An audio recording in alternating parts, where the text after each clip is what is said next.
Dalam nama Bapa dan Putra dan Roh Kudus. Amin. Allah yang Maha Kuasa, Engkau telah memberi kami sabdamu sebagai lampu penuntun langkah kami dan obor penyuluh jalan kami. Lewat Roh-Mu yang kudus, berikanlah kami telinga yang rela mendengarkan dan hati yang ingin tahu kehendak-Mu, supaya kami dapat menikmati sukacita dalam firman-Mu. Demi Kristus sabda-Mu yang hidup dan berkuasa bersama Dikau dan Roh Kudus, kini dan sepanjang segala masa. Amin.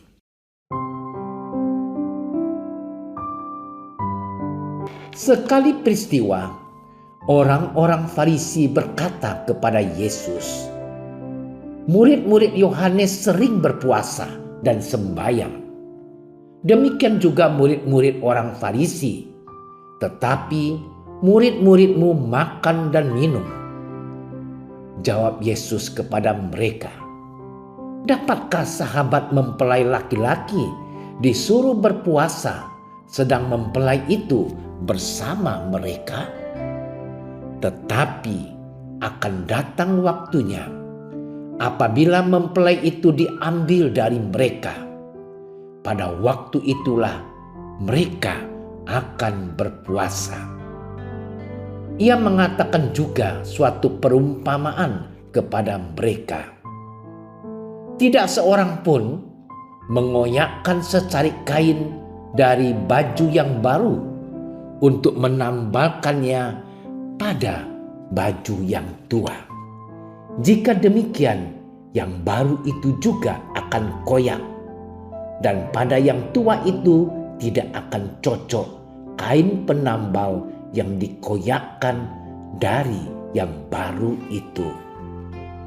Demikian juga, tidak seorang pun mengisi anggur yang baru ke dalam kantong kulit yang tua. Karena jika demikian, anggur yang baru itu akan mengoyakkan kantong itu, dan anggur itu akan terbuang, dan kantong itu pun hancur. Tetapi anggur yang baru harus disimpan dalam kantong yang baru pula. Dan tidak seorang pun yang telah minum anggur tua ingin minum anggur yang baru, sebab ia akan berkata, anggur yang tua itu baik. Demikianlah sabda Tuhan.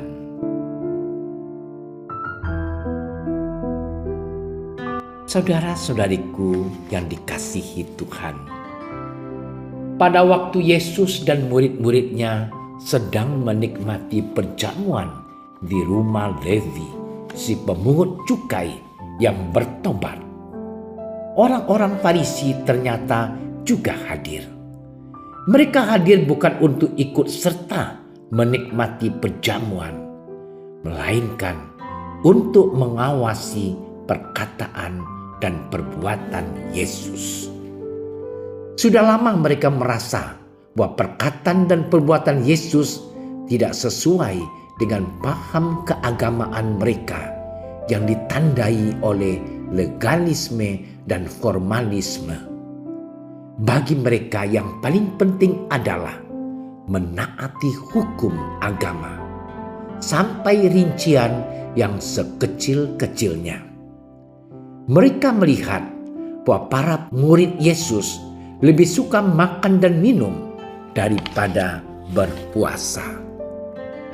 Saudara-saudariku yang terkasih, mereka kemudian melontarkan tuduhan kepada Yesus. Murid-murid Yohanes sering berpuasa, demikian juga murid-murid orang Farisi. Tetapi murid-murid-Mu makan dan minum.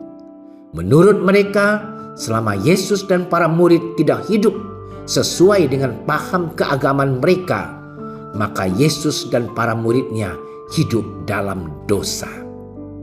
Pikiran dan hati mereka tertutup bagi paham dan penghayatan hidup beragama yang baru. Saudaraku yang terkasih, kita pun kadang bertindak seperti orang Farisi. Kita suka menghakimi orang lain yang paham dan penghayatan hidup beragamanya berbeda dari kita. Saudaraku yang dikasihi Tuhan, jawaban Yesus sangat sederhana. Untuk segala sesuatu ada waktunya. Ada waktu untuk berpuasa dan ada waktu untuk berpesta.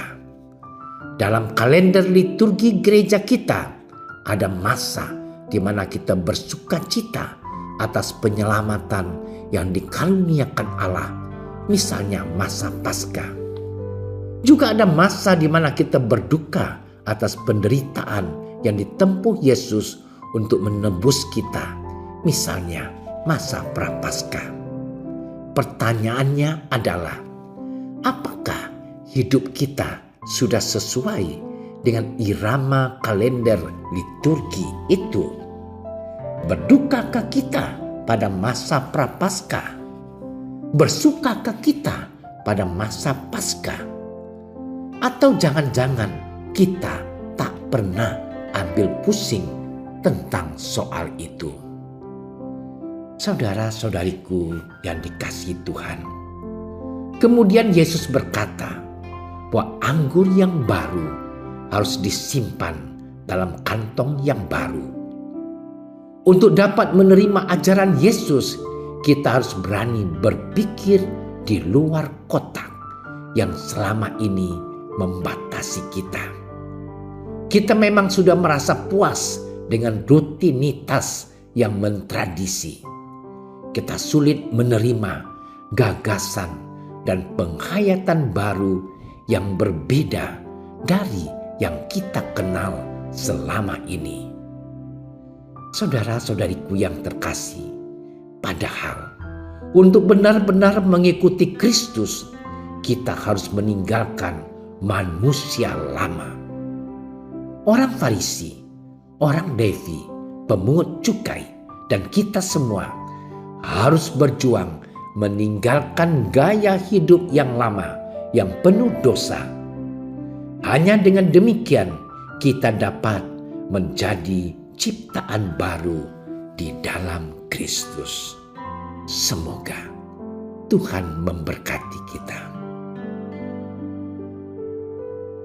Tuhan Yesus yang baik, syukur atas sabda-Mu yang mengingatkan kami untuk berjuang meninggalkan manusia lama yang penuh dosa, agar dapat menjadi ciptaan baru.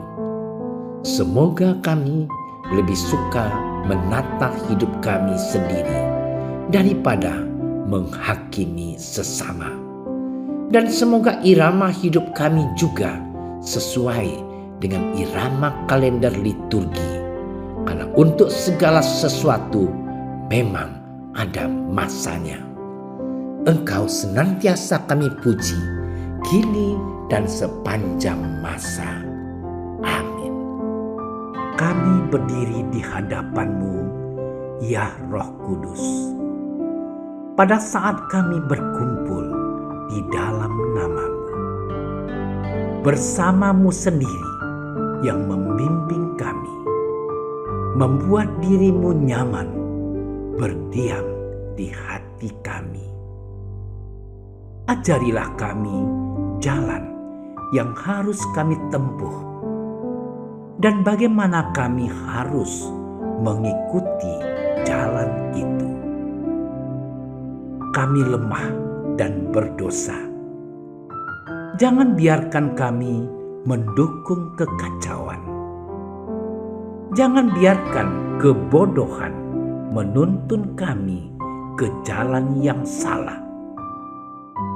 Jangan pula keberpihakan mempengaruhi tindakan-tindakan kami.